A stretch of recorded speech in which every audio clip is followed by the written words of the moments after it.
আপনারা দেখছেন news now, খবরের নতুন ভাষা।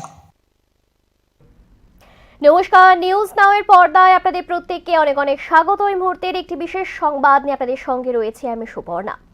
ভারতীয় আবহাওয়া দপ্তরের সর্বশেষ পূর্বাভাস অনুযায়ী 13 জুলাই থেকে 16 জুলাই পর্যন্ত ত্রিপুরা জুড়ে ভারী থেকে অতি ভারী বৃষ্টিপাতের সম্ভাবনা রয়েছে।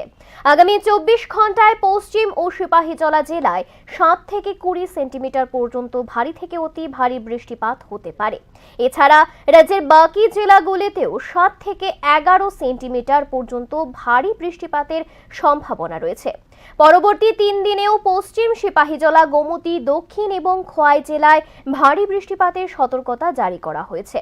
গত 24 ঘন্টায় পশ্চিম জেলায় সর্বোচ্চ 138 মিলিমিটার, সিপাহীজলায় 116 মিলিমিটার, দক্ষিণ জেলায় 85 মিলিমিটার এবং গোমতী জেলায় 61.3 মিলিমিটার বৃষ্টিপাত রেকর্ড করা হয়েছে।